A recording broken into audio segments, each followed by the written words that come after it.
I'm an armed security guard, and I heard a strange scream in the night. Hello, my name is Nathan Kramer, and I work as an armed security guard. All names, including my own and the company I work for in this story, have been changed. Most of my job involves patrolling various places during the night to protect people and property. I've been working in this field for the past decade, and for the most part, it's been pretty dull. However, I would like to share with you one of the most eerie shifts that I have worked. This incident took place in 2019, when I was 31 years old and lived in Northern California.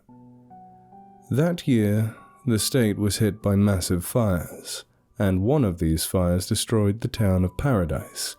Several construction companies from all over the country came to help rebuild the town. The company that I worked for was hired to guard some equipment and a recycling yard for one of these companies.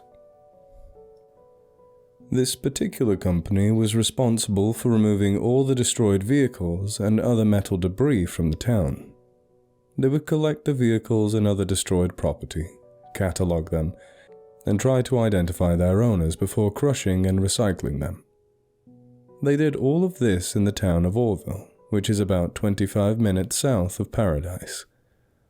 Oroville is not a large city, but it has a large homeless population, which was made worse by the fires and a serious drug issue. It wasn't too long after they started storing and cataloging these vehicles in a makeshift yard rented from a local property owner that people started breaking in and stealing whatever they could. Our job was to guard a large place from 6 p.m. to 6 a.m. The perimeter of the place was about a mile long and had a chain-link fence topped with barbed wire. The west and south edges were adjacent to a deep irrigation canal, so there was no fence on those sides. It was situated on the far edge of the town, surrounded by empty fields and industrial facilities. Initially, the job was easy. We would talk to the employees leaving, report to our supervisor, and then begin the rounds. We used the patrol vehicle to drive along the east side of the property and inspect the fence for damage, using the spotlight, of course. We also checked the equipment, doors to the office trailers, and vehicles at each end. As time passed, the place became a maze of vehicles. The vehicles were separated into 3 sections. The south side had the vehicles that needed to be processed and catalogued. The middle area had vehicles that had been processed and were waiting to be crushed. And the north end had all the flattened and crushed vehicles, along with the office trailers and various other pieces of heavy machinery. After a month, the yard was a maze of twisted, jagged metal that smelled like ash, smoke, and chemicals. We couldn't see anything happening without walking through it. We all requested to have some light plants set up to help us see, but they ended up putting 3 of them in the worst locations possible. As far as I was concerned, all it did was ruin your night vision every time you looked towards them or patrolled near them. Personally, I liked walking the place in the dark and trying to sneak up on anyone who made it into the yard, which rarely happened, but everyone else hated it. My colleagues used to share stories about how they felt uncomfortable and creeped out in that site. They claimed to have seen bloody or burnt body parts in some of the cars, heard unexplainable noises, and felt as if they were being watched. Although I am not a firm believer in the paranormal, I prefer to steer clear of anything that seems creepy. It doesn't stop me from doing my job, but when I come across something unusual or hear strange noises, I take a moment to assess the situation before returning to my work and getting it done as quickly as possible so I can leave. I don't know if any of that stuff is real, but why tempt fate?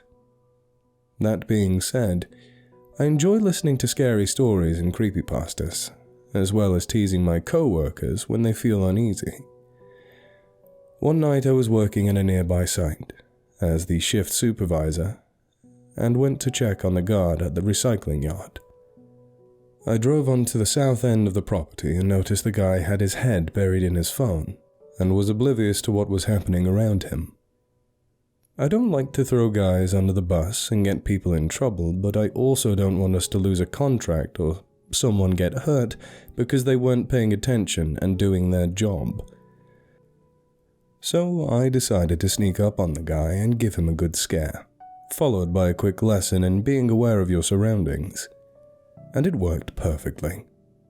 I crouched at the rear end of the vehicle and tapped on the underside with my baton. Eventually, the guy started looking around. He even radioed in to check if one of us was messing with him. Luckily, the crew that we had then was on the same page and knew I was messing with him the moment I said I was still on the other side. He got out and started to look under the vehicle, so I went behind the rear passenger tire. He then slowly walked around the vehicle, and I slowly followed, keeping low to stay out of view. After a moment, I was able to get right behind him and poke him with my baton whilst yelling loudly. The guy jumped about 5 feet into the air and screamed like a 3-year-old girl. It was great. We had a laugh about it after he calmed down, and then went on a foot patrol together. We had made it to the middle section when we heard someone whisper. I had him go one way while I flanked and went up the other side. We searched all over the place, but never found anything. At the time, I didn't think much of it and chalked it up to voices carrying across the field and echoing off the stacks of vehicles. My co-worker, let's call him Gunner, immediately started going on about how the place had to be haunted. I mean, there are like at least 80 or more people that died in that fire and more later at the hospital. There's no way this place doesn't have a ghost or demon floating around, you know? You might be right, but that doesn't mean you shouldn't at least be aware of what's going on around you, Gunner. If you're that creeped out about the place, then you should be asking yourself about taking a position at the other side, I told him. You know how the boss is. Everyone has to rotate through and be able to work each of the positions. I think the only one who gets away with not doing that is the old guy Willis, he said after letting out a long sigh. Well, it's worth a shot. The worst he could do is say no. I guess you're right. Alright, I have to head back. Call me if you need anything and watch out for demons, I said with a laugh as I got back into my patrol vehicle and left the site. About a week later, Gunner called in sick, and I went over to cover his site for him. This worked out great for me because it meant that I had less to do and could enjoy the night all to myself without having to constantly check on the employees. The night was going well, and I had seen only 2 or 3 people walking the road or fields, and no one had tried to get in. So far, at least. At about 3 a.m., I was standing at the driver's side of the patrol car, parked on the southwest side, eating a quick snack and enjoying my 3rd Monster's Energy drink, when a soul-shattering scream split through the quiet night.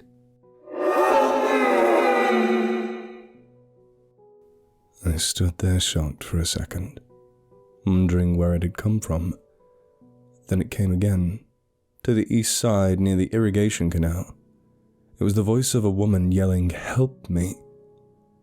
Up until that point, I had only ever heard a scream like that twice, both times because someone was being seriously hurt and was in fear for their life. I immediately called out on the radio, gave my location, explained what I was hearing, and had them call the police. Whilst I was doing that, I began running towards the screams. I'll never forget the way they sounded.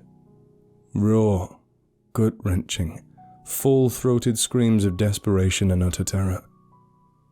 As I drew nearer, I pulled my firearm, updated everyone on my location, and steadied my approach, looking for any sign of what was going on and preparing myself for the worst. I approached the final line of cars waiting to be processed and could see out to the canal and the large open field on the other side. The screams just kept getting louder, the cries for help getting more desperate. I finished scanning the vehicles and quickly came out on the edge of the canal and scanned across it to the field, and I couldn't see anyone. I searched and searched, the screams just continuing to go on and on. Finally, I yelled out, "On guard services, where are you?" The moment I finished yelling out, everything became silent. It was almost deafeningly quiet compared to the screaming that had been happening only a second ago. I called out again, still scanning the area, looking for any little detail that would give me some kind of clue as to what was going on and where this woman was. My body was pumping full of adrenaline, every hair standing on end, and my mind was in full crisis mode. My radio suddenly broke the silence, making me jump.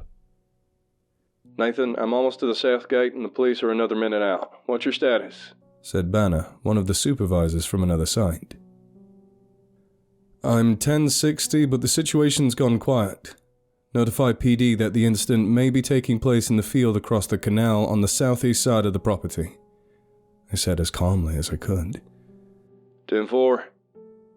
I continued to scan slowly, moving across, trying to keep some cover in case whatever was happening involved a gunman, but I couldn't find anything. Eventually, the police arrived, along with Banner, and combed through the recycle yard and field across the canal, but couldn't find anything that indicated someone was hurt or attacked. They even searched the surrounding industrial facilities and still found nothing. Other employees at these facilities had reported the screaming too, but nothing was found. We chalked it up to someone playing a prank at best, or at worst, we were missing something. Either way, the police couldn't search all night, so they eventually left, with a few continuing to patrol the area. Banner had returned to his post shortly before the police left, and I was left there by myself. I stood there at the edge of the canal, where I had last heard the scream, thinking through what had happened, trying to see if I missed anything. While I stood there thinking and listening to the normal night sounds, I began to notice something. I thought I could hear footsteps slowly moving behind me. I tensed up. I wasn't sure if I was hearing what I thought I heard. At the same time, an overwhelming sense of dread had come over me, and the last thing I wanted to do was to turn around. Then I heard a small, quiet sniffle. Fueled by another adrenaline dump, I drew my pistol from the holster, stepping to the side and turning around all in one smooth motion, dreading what I was about to come face to face with. I was met with nothing.